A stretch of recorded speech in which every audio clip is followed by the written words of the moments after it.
A paz do Senhor Jesus, a toda a igreja, bom dia. Hoje é dia 22 de novembro, estamos aqui em Escola Bíblica Dominical. Hoje estudaremos a lição número 7, cujo título é A Teologia de Bildade. Se há sofrimento, há pecado oculto? Então esse é o segundo amigo de Jó, que com ele vai debater acerca de alguns temas teológicos bem relevantes.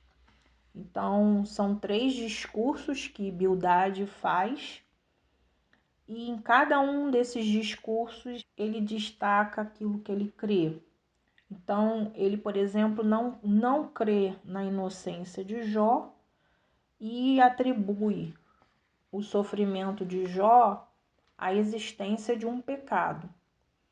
Então ele orienta Jó a viver segundo a tradição e, como consequência, ele empurra para um moralismo religioso, e também ele exalta a grandeza de Deus e acaba criando um abismo entre o Criador e a criatura. Então, exaltando o nosso Deus, ele acaba colocando sobre Jó uma necessidade de buscar em si algo que talvez estivesse oculto. Então, essa pergunta que se encontra no título, se há sofrimento, há pecado oculto, é a pergunta que Jó vai responder aos questionamentos do seu amigo Bildade. Então, certamente teremos uma aula onde o Senhor falará muito aos nossos corações, mas antes de começarmos a aula, oremos ao Senhor. Querido Deus, amado Pai, diante da Tua presença, te pedimos, ó Senhor, que o Senhor abra o nosso entendimento, o nosso coração. Pai querido, Pai de amor, tudo aquilo que vamos, Senhor, aprender hoje, nesta manhã, seja guardado em nosso ser, seja aplicado em nossa vida.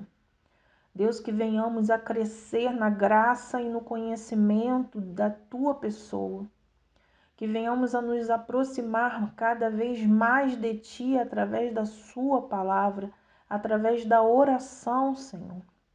Por isso que nós possamos entender nesta manhã tudo aquilo que o Senhor quer falar conosco. Ó Deus amado, usa-me, Senhor, fala conosco, tenha primazia nesta aula, nos dê uma manhã abençoada e um domingo glorioso na Tua presença, meu Pai. É o que te pedimos e agradecemos em nome de Jesus. Queridos, antes de fazermos a leitura bíblica em classe, louvemos ao Senhor com o hino da harpa cristã número 225, Ser Valente.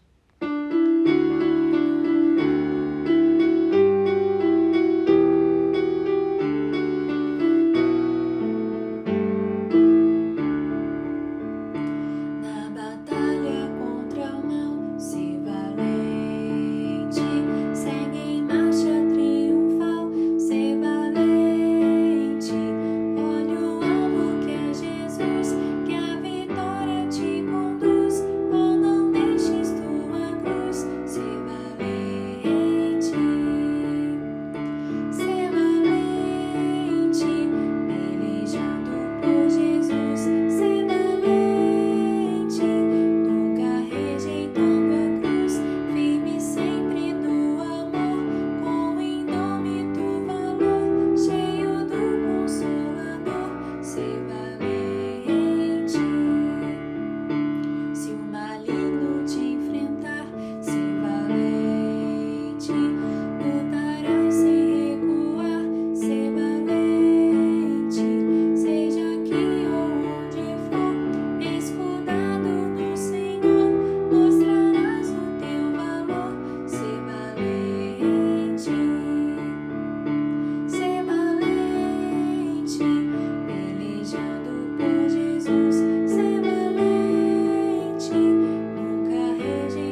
coisa gloriosa podermos louvar e agradecer ao Senhor por tudo que Ele é nas nossas vidas. E que possamos, em toda dificuldade que vier sobre nós, permanecermos firmes, valentes na presença do nosso Deus. Abra sua Bíblia no livro de Jó. Estaremos fazendo a leitura em 3 capítulos, capítulo 8, capítulo 18 e capítulo 25. Jó, capítulo 8, estaremos lendo do versículo 1 ao 4. Jó, capítulo 18, estaremos lendo do versículo 1 ao 4. E Jó, capítulo 25, estaremos lendo todo o capítulo. Façamos a leitura. Jó, capítulo 8, versículo de 1 a 4. Então, Bildade, de Suar, respondeu a Jó: Até quando continuará a falar assim? Suas palavras parecem um vendaval. Acaso Deus perverte o que é justo? O Todo-Poderoso distorce o que é certo? Certamente seus filhos pecaram contra ele e por isso receberam o castigo devido. Jó 18, de 1 a 4. Então Bildade de Suar respondeu: Até onde vai você com suas palavras? Mostre sensatez se deseja que respondamos. Imagina que somos animais? Pensa que somos ignorantes? Ainda que arranque os cabelos de raiva, acaso isso destruirá a terra? Fará as rochas mudarem de lugar?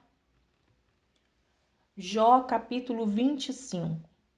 Então Bildade de Suar respondeu: Deus é poderoso e temível, ele impõe a paz nos céus. Quem pode contar seu exército celestial? Acaso sua luz não brilha sobre toda a terra? Pode algum mortal ser inocente perante Deus? Pode alguém nascido de mulher ser puro? Deus é mais glorioso que a lua, brilha mais que as estrelas. Comparados a ele, somos larvas. Nós, mortais, não passamos de vermes. Nesse texto que lemos, irmãos, a gente percebe no primeiro texto do capítulo 8 que Bildade ele vem como uma pessoa que acreditava que os sofrimentos de Jó eram uma retribuição divina. Ele deixa claro também no versículo 4 que provavelmente, os filhos de Jó teriam cometido algum pecado contra Deus, porque ele divide, as pessoas em duas categorias: aquelas que são inculpáveis e aquelas que são perversas secretamente. Então, a opinião de Bildade era de que era possível distinguir entre um grupo e outro exatamente através da ação de Deus. E isso fica muito claro no discurso que Bildade faz a Jó.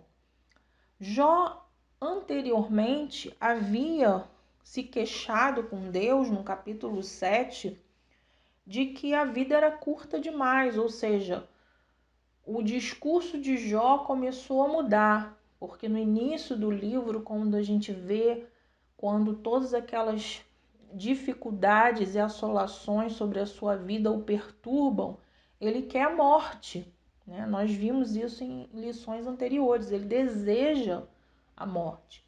E agora ele começa a questionar no capítulo 7 sobre o tempo curto que é a vida. Então é como se fosse uma queixa, diferente da anterior que ele havia feito. E Bildade, ele vem com uma resposta para Jó, né? Ele trata com Jó sobre esse assunto da questão da vida de Jó e tudo aquilo que ele estava vivendo como sendo um pano de fundo para um pecado que estivesse oculto. Ou seja, não era algo declarado. Era como se ali houvesse alguém que vivesse uma vida que colocasse todos os pecados debaixo de um tapete que ninguém estava vendo. Então, o objetivo de Bildade era justamente fazer com que Jó assumisse, né, e se arrependesse.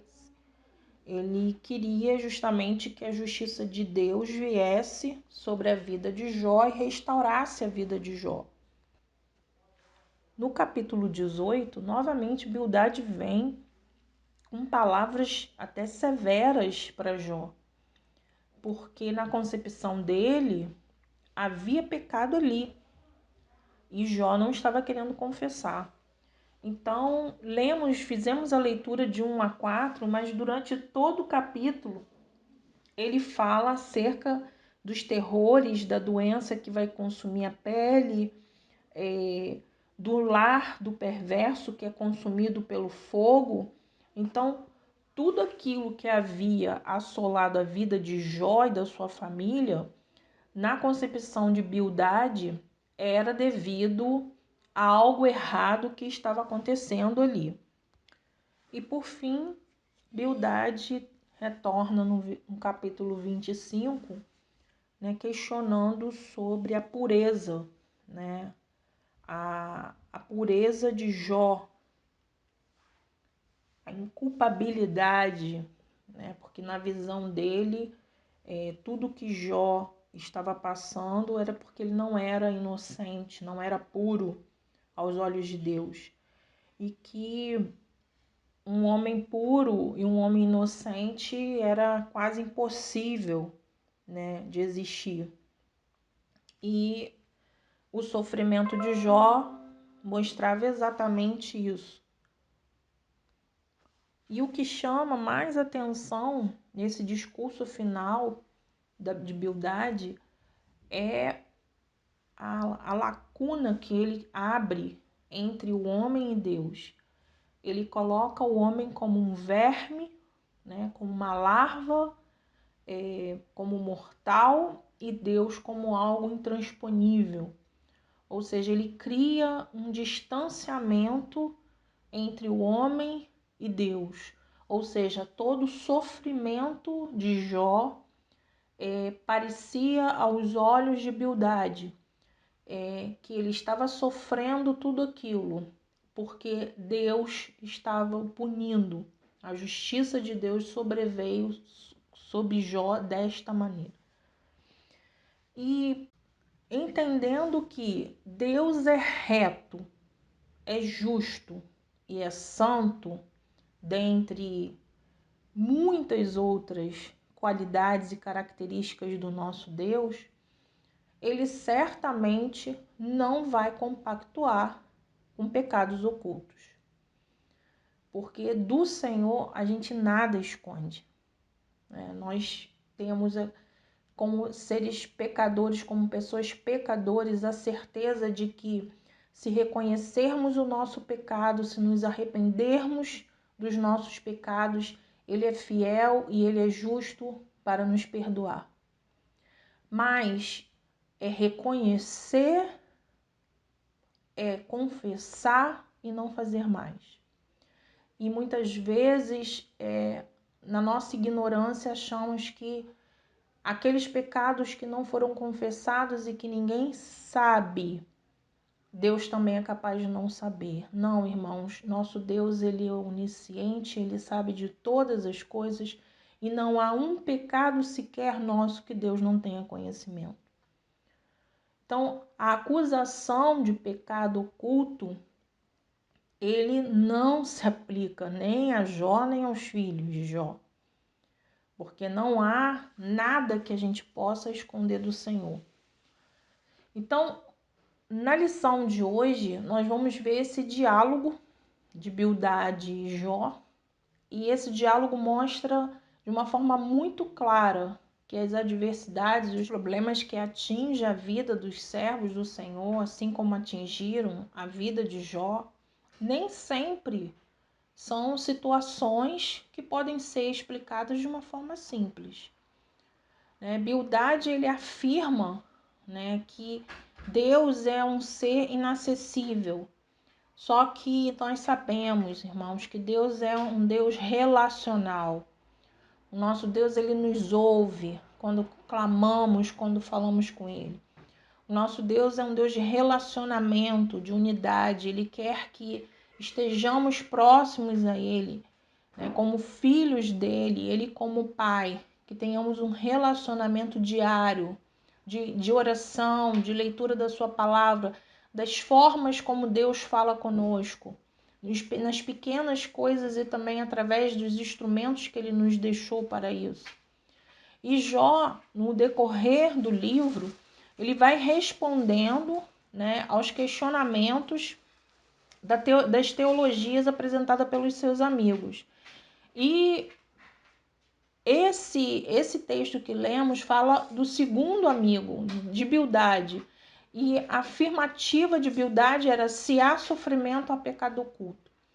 E Jó vai refutando isso, ou qualquer possibilidade de quebra da lei moral, pois ele sabia que ele tinha um mediador que defenderia a sua causa. Aquela passagem gloriosa que ele diz que o Redentor dele vive. E a gente sabe que nós temos um mediador, que é Jesus Cristo, aquele que media as nossas causas perante o nosso Deus. Então, que o Senhor possa falar profundamente ao seu coração, como falou ao meu. A lição de hoje está dividida em 3 tópicos. Primeiro tópico, o pecado, em contraste com o caráter justo e santo de Deus. O segundo tópico, o pecado visto como quebra da moralidade tradicional. E o terceiro tópico, o pecado em contraste com a majestade de Deus. Nesse primeiro tópico, o pecado em contraste com o caráter justo e santo de Deus, vemos então a primeira parte da teologia do segundo amigo de Jó, chamado Bildade, um suíta que estava incomodado com a fala que Jó dissera presente no capítulo anterior, como já havia falado, que, ao seu entender, Jó estava ali acusando o Senhor de ser injusto. Ou seja, para ele, Jó estava sendo punido e, por isso, as suas palavras estavam sendo levadas ao vento. Para esse amigo de Jó, Bildade, quando Jó atribui a Deus o mal que estava sobre ele e sobre a sua família, Jó ele simplesmente estava acusando o Senhor de ter pervertido a sua própria justiça. Então, Bildade ele acreditava exatamente ao contrário, que sendo Deus justo, Jó estava sob julgamento porque ele havia feito algo. Ou seja, tinha uma causa para tudo aquilo ali que estava acontecendo. E na sua fala, que nós lemos no versículo 4 do capítulo 8, ele cita os filhos de Jó. E quando ele cita os filhos de Jó para o seu amigo, certamente ele provoca ainda mais dor e sofrimento para Jó. E para ele, a justiça de Deus veio sobre os filhos do seu amigo Jó em forma de morte. Ou seja, os filhos de Jó morreram porque estavam em pecado. O versículo 6 apresenta mais uma vez a doutrina de restituição. E essa doutrina ela aparece como argumento de Bildade, assim como ele também usou essa mesma doutrina. O versículo 6 nos diz: se você for puro e íntegro, ele sem demora agirá em seu favor e devolverá o que por direito lhe pertence. Ou seja, aos olhos de Bildade, Jó não era puro e nem íntegro. E a mesma fala, praticamente diz, ele faz no capítulo 22, versículo 21, quando fala: sujeite-se a Deus e terá paz, então as coisas lhe irão bem. Então a gente percebe na fala desses dois amigos que Jó, ele estava recebendo aquilo que ele merecia. Ou seja, havia algo na vida de Jó que estava fazendo com que ele passasse por tudo aquilo, algo de errado. E que se ele, se voltasse para Deus, se tornasse um homem puro e íntegro, tudo aquilo que era de direito dele seria devolvido pelo Senhor. E vale lembrar que não há nada de errado exigir uma vida de pureza, uma vida de retidão, uma vida onde os atos sejam atos justos diante de Deus. O Senhor, certamente, ele se agrada de quem anda um caminho santo e um caminho de justiça. O problema dessa argumentação dos amigos de Jó é que ela justamente insiste na culpa, né? O texto ele deixa muito claro, quando estudamos no primeiro capítulo de Jó, que Jó era um homem íntegro, reto e temente a Deus. E ele tinha o hábito de se desviar do mal. Então, essas palavras que Bildade fala para Jó, elas são corretas, né? Precisa-se realmente ser puro, ser íntegro. O interessante também que vemos nessas ideias, né, tanto de Bildade como de Elifaz, é que as ações, quando feitas corretamente, produziriam então méritos diante de Deus, ou seja, há por trás de toda essa fala um tipo de meritocracia humana, né? Isso é um discurso que depois, né, na história da igreja, a gente vê conhecido como pelagianismo, né? É um discurso muito perigoso, porque, de um modo geral, o pelagianismo ele fala exatamente que o homem, independente da graça, ele pode se chegar a Deus sozinho. E Jó, todo instante, ele vai falando da fragilidade do eu dele e da necessidade que ele tinha de ter um mediador. Então, o pelagianismo ele fala exatamente o contrário, que o homem, né, ele é capaz de chegar a Deus sozinho. Jó ele sabia que ele vivia uma vida reta diante de Deus. Nos versículos 1, 2, 30 e 31 do capítulo 9 do livro de Jó nos diz: então Jó falou novamente: sim, eu sei que tudo isso é verdade de modo geral, mas como alguém pode ser inocente aos olhos de Deus? Mesmo que eu me lave com sabão e limpe as mãos com soda, tudo me lançarás num poço de lodo, e até minhas roupas terão nojo de mim. Ou seja, ele sabe que ele é pecador, ele sabe dos limites dele, mas ele questiona, né, se é possível alguém alcançar a pureza do Altíssimo. E esse questionamento ele faz diante dos amigos dele, porque ele sabia que ninguém conseguiria chegar à pureza do Senhor. Então Jó sabia que nele não havia pecado nenhum que pudesse ser confessado, conforme os amigos dele estavam acusando a ele. Esse texto, a gente percebe que é um texto poético, né? Tem uma linguagem poética. Mas ele afirma claramente nas suas palavras de que ele é limitado porque ele é pecador e o Senhor é santo. Então há uma diferença grande, né, entre a santidade divina e a pecaminosidade humana. Deus é santo, Jó é pecador. E diante daquela pergunta, onde tem sofrimento, tem pecado, os amigos de Jó falariam: sim, aonde tem sofrimento, tem pecado. E Jó falaria: não, aonde tem sofrimento, não tem pecado. Porque ele sabia da condição dele diante de Deus. Ele sabia da integridade, ele era inteiro diante do Senhor. E isso nos mostra que nem sempre o sofrimento é fruto de uma imperfeição moral ou de um pecado pessoal. E isso precisa ficar gravado dentro dos nossos corações. Às vezes a adversidade chega, às vezes os problemas inundam a nossa vida, às vezes passamos por situações que a gente não compreende nada, mas a gente tem que confiar como filhos de Deus, assim como Jó confiou, de que o Senhor, ele tem um relacionamento pessoal conosco, ele nos vê a todo instante, ele está conosco, nós não estamos sozinhos e tudo isso vai passar. Nós vamos sair dos nossos problemas mais fortes, mais seguros e cheios de experiências com Deus. Tópico 2. O pecado visto como quebra da moralidade tradicional. Esse tópico é baseado no capítulo 18. É importante que leiamos todo o capítulo 18. Fica como dever de casa. E nesse capítulo, Bildade ele defende, né, a moral tradicional. E essa moral tradicional acompanha, né, a história judaica. Ou seja, a luz dos ímpios se apagará. Para eles, as ações elas sempre produzem consequências.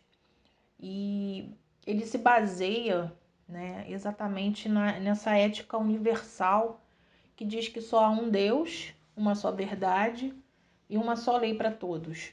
E de fato isso é verdade. Só que nos dias de Jó, essa tradição era forte no seu conteúdo moral e os valores éticos eram passados de pai para filho.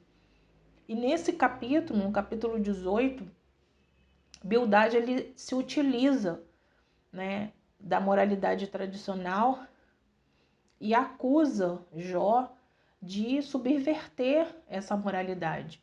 Ou seja, para ele, quando Jó se defende, Jó está reconhecendo que não há pecado na sua vida. Então ele estava indo exatamente de encontro ao fluxo natural da história, porque há uma recompensa para aquele que é justo e há uma punição para aquele que é mau. Então, essa era a base, né, da verdade moral acerca dos acontecimentos dos justos e dos injustos. Então, quando Jó reconhece que não possui nenhuma justiça própria, ele sabe exatamente que ele precisa de um mediador, ele precisa de alguém que medie o relacionamento entre ele e Deus. E ele decide, então, né, não se auto-justificar mais. E essa parte é uma parte muito interessante, porque nós vemos exatamente o momento quando Bildade ele se apoia nesse moralismo para acusar Jó de que algo estava acontecendo na vida dele. E que todas as vezes que Jó se levantava para dizer que não havia pecado na vida dele, ele estava indo exatamente contra esse moralismo, que é o que permeia, né, toda a base na construção da história dos judeus, né, onde o Senhor é a base de tudo, né, só há um Deus e só há uma verdade mediante a esse Deus, e só há uma lei, que é a lei divina, para reger toda a vida humana. Então, para Bildade, Jó estava indo exatamente contra, né, essa ética universal. E no capítulo 19, do versículo 21 e 24, Jó ele chega num momento, né, onde ele reconhece que Deus é justo, é puro, ele sabe que o Redentor dele vive e sabe também que vai atender o seu clamor. Então ele diz: tenham misericórdia de mim, meus amigos. Tenham misericórdia, pois a mão de Deus me feriu. Será que também precisam me perseguir, como Deus me persegue? Já não me criticaram o suficiente?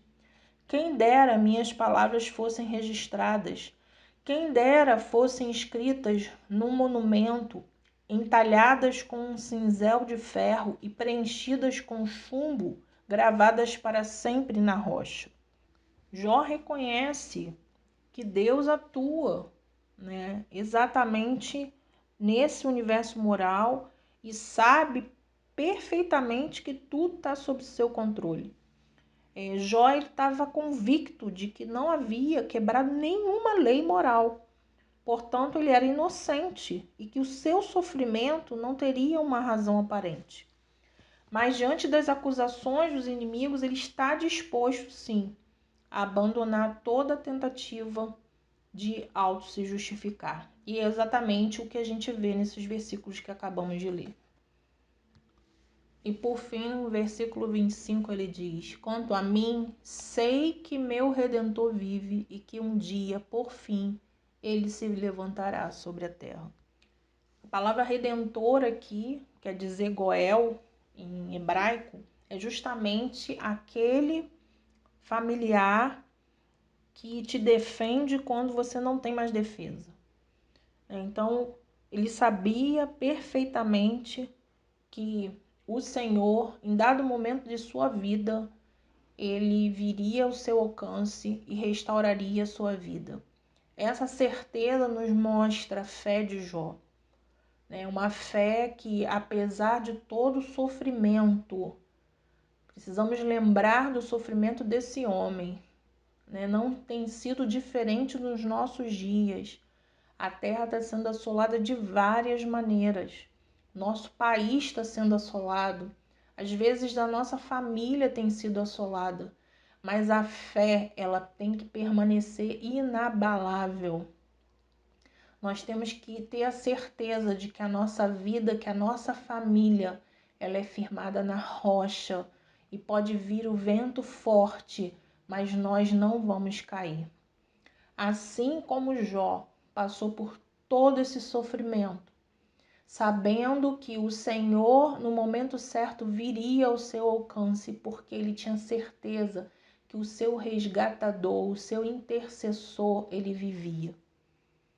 Que certeza maravilhosa, Jó nos mostra.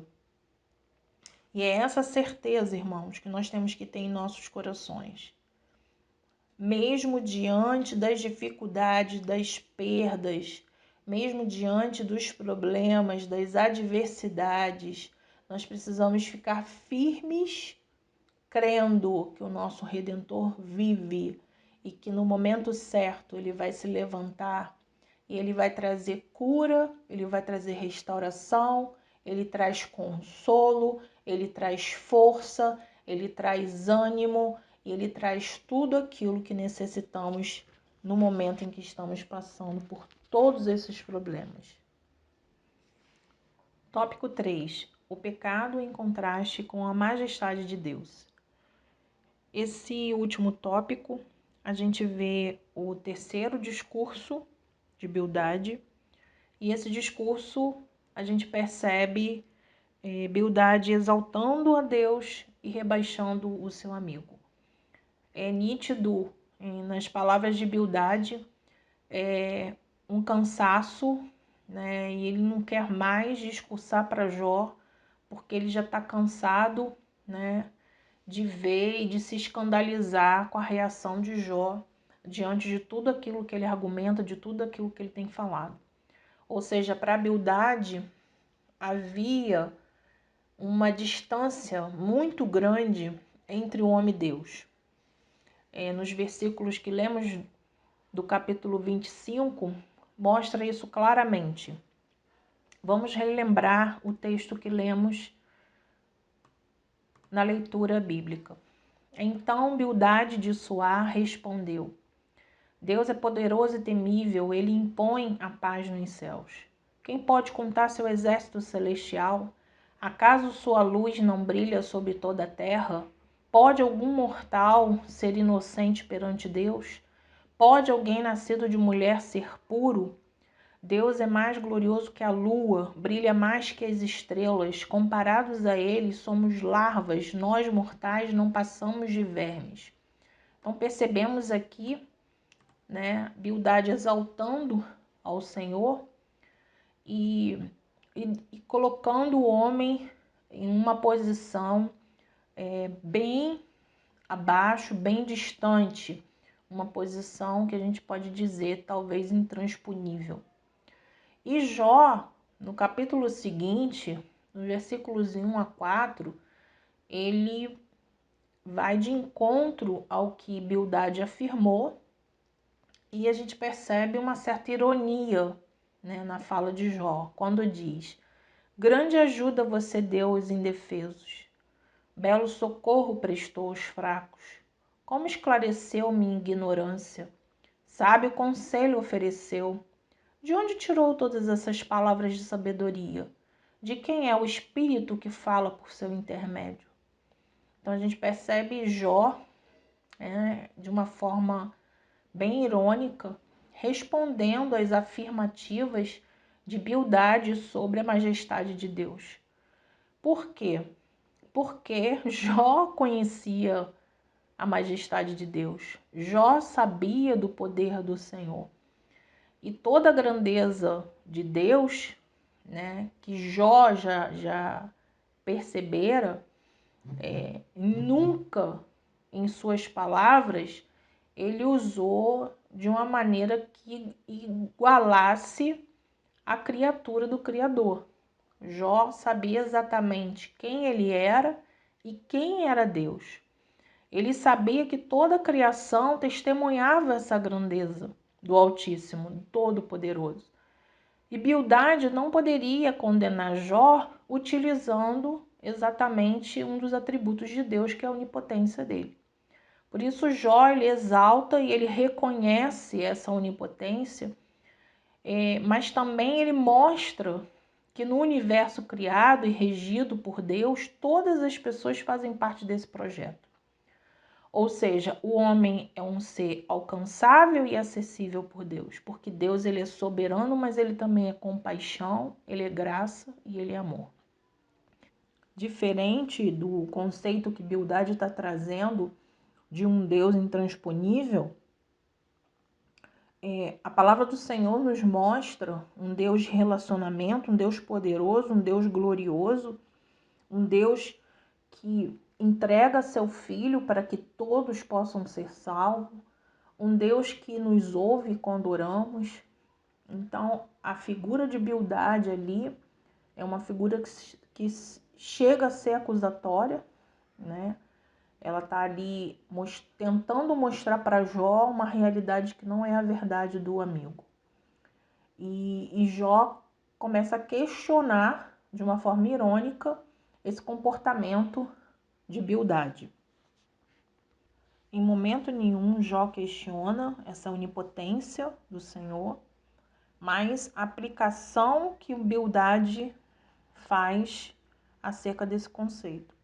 O conceito de um Deus grandioso, que é soberano em suas ações, não deveria vir acompanhado também do conceito de um ser compassivo e amoroso? Ou seja, o mesmo Deus, que é majestoso, é onipotente, ele era onisciente, onipresente, ele sabia do sofrimento do servo, e ele viria no momento certo, mostrando toda a sua misericórdia e todo o seu amor.